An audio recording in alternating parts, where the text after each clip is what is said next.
அவதூறு வழக்கில் ராஜா குற்றவாளி என அறிவிப்பு வெளியாகி இருக்கிறது. அண்மை செய்தியாக பார்த்துக் கொண்டிருக்கிறோம். பெரியார் சிலை உடைப்பு திமுக எம்பி கனிமொழியை அவதூறாக விமர்சித்த வழக்கில் ராஜா மீது வழக்கு பதிவு செய்து அந்த வழக்கு நடந்தது. அவர் குற்றவாளி என சிறப்பு நீதிமன்றம் தீர்ப்பளித்திருக்கிறது. அண்மை செய்தியாக பார்த்துக் கொண்டிருக்கிறோம். எம்பி எம்எல்ஏக்களுக்கான சிறப்பு நீதிமன்றம் தீர்ப்பளித்திருக்கிறது. ராஜா குற்றவாளி என தீர்ப்பளித்திருக்கிறது. பெரியார் சிலையை உடைப்பேன் என்ற வழக்கில் ராஜா குற்றவாளி என எம்பி எம்எல்ஏக்களுக்கான சிறப்பு நீதிமன்றம் தீர்ப்பளித்திருக்கிறது. அண்மை செய்தியாக பார்த்து கொண்டிருக்கிறோம்.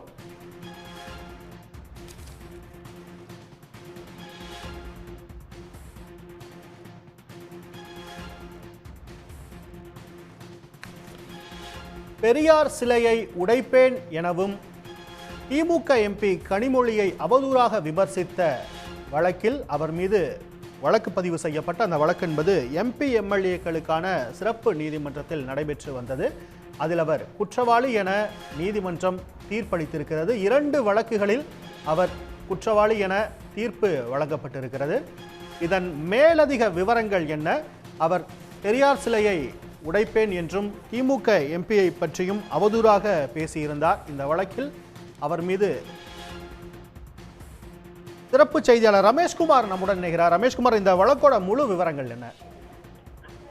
பெரியார் சிலை உடைப்பேன், அதே போல திமுக எம்பி கனிமொழிக்கு எதிராக அவதூறாக பேசிய என 2 வழக்குகளிலும் பாஜகவினுடைய மூத்த தலைவரும் தற்போது ஒருங்கிணைப்பு குழு தலைவராக இருக்கக்கூடிய ராஜா குற்றவாளி என சென்னை சிறப்பு நீதிமன்றம் தற்போது அதிரடியாக அறிவித்திருக்கிறது. இந்த வழக்கு பின்னணியை பார்க்கும்போது ராஜா கடந்த 2018ஆம் ஆண்டு ஏப்ரல் மாதம் பெரியார் சிலையை உடைப்பேன் என்று ட்விட்டரில் பதிவு செய்தது தொடர்பாகவும், அதே போல திமுக எம்பி கனிமொழிக்கு எதிராக தரக்குறைவான கருத்து கூறியதாகவும் பல்வேறு காவல் நிலையங்களை திமுக, காங்கிரஸ், பாப்புலர் ஃப்ரண்ட் ஆஃப் இந்தியா உள்ளிட்ட கட்சிகள் சார்பில் புகார் அளிக்கப்பட்டது. இந்த புகார்களில் 7 வழக்குகள் ராஜா மீது பதிவு செய்யப்பட்டது. குறிப்பாக ஈரோடு நகர் காவல்துறை கருங்கல்பாளைய காவல் நிலையத்திலையும் அளித்த புகாரில் ராஜாவுக்கு எதிராக வழக்கு பதிவு செய்யப்பட்டது. இந்த வழக்குகளை ரத்து செய்யக்கோரிதான் சென்னை உயர்நீதிமன்றத்தை ராஜா அணுகியிருந்தார். ஆனால் சென்னை உயர்நீதிமன்றம் 3 மாதங்கள்ல இந்த 2 வழக்குகளின் விசாரணை முடிக்க சென்னை எம்பி எம்எல்ஏ சிறப்பு நீதிமன்றத்தை உத்தரவிட்டு அந்த வழக்குகளை ரத்து செய்ய மறுத்து விட்டது. இதனை அடுத்துதான் இந்த வழக்கினுடைய விசாரணை என்பது நீதிபதி ஜெயவேல் முன்பு நடைபெற்று வந்தது. இதுல அவர் தரப்புல என்ன வாதங்கள் முன்வைக்கப்பட்டது என்றால், ஆதாரங்கள் சேகரிக்கப்படவில்லை என்றும், மேலும் கனிமொழி எம்பி மீதான கருத்து ஒரு அரசியல் ரீதியான கருத்து தானே தவிர அது நான் அவதூறு செய்யவில்லை என்றும் அவர் வாதிட்டார். 3ஆம் நபர் தான் புகார் அளித்ததாகவும் அவர் தரப்புல வாதம் என்பது முன்வைக்கப்பட்டது. இந்த நிலையில தான் இருதரப்பு வாதங்களை கேட்ட நீதிபதி இந்த வழக்குல தீர்ப்பை இன்று அறிவிப்பதாக அறிவித்திருந்தார். இந்த நிலையில இன்று தற்போது ராஜா சென்னை மாவட்ட ஆட்சியர் வளாகத்தில் இருக்கக்கூடிய அந்த எம்பி எம்எல்ஏக்கள் நீதிமன்றத்தில் நேரில் ஆஜராகி இருக்கிறார். அவரிடம் தங்களுடைய அந்த ட்விட்டர் பக்கத்தில் இருந்துதான் இந்த தகவல் எல்லாம் பரிமாறப்பட்டிருக்கிறது. எனவே இந்த வழக்கில் 2 வழக்குகளிலும் நீங்கள் குற்றவாளி என நாங்கள் தீர்மானிக்கிறோம் என நீதிபதி அறிவித்திருக்கிறார். இது தொடர்பான தண்டனை விவரத்தை இன்னும் சற்று நேரத்தில் அறிவிக்க இருக்கிறார். அவர் மீது பல வழக்குகள் பதிவு செய்யப்பட்டிருப்பதா சொன்னீங்க. குறிப்பா 7 வழக்குகள் பதிவு செய்யப்பட்டதுல 2 வழக்குகளுக்கான தீர்ப்பு மட்டும் இப்ப கொடுக்கப்பட்டிருக்கா?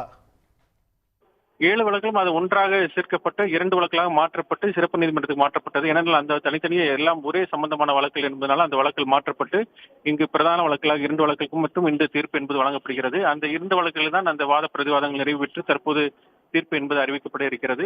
தற்போது குற்றவாளி என அறிவிக்கப்பட்டதன் காரணமாக அவரது தண்டனை விவரம் இன்னும் சற்று நேரத்தில் அறிவிக்கப்பட இருக்கிறது. ஒருவேளை தண்டனை விவரத்து குறைவான தண்டனையாக இருந்தால் இங்கேயே ஜாமீன் விடுவிக்கப்படுவார், அல்லது அவர் புழல் சிறையில் அடைக்க காவல்துறையினர் அதற்கான நடவடிக்கைகளை மேற்கொண்டு வருகிறார்கள். உங்களுடைய தற்போதைய விவரங்களுக்கு நன்றி ரமேஷ்குமார். உடனுக்குடன் செய்திகளை தெரிந்து கொள்ள சன் நியூஸ் பெல் ஐகானை கிளிக் பண்ணுங்க.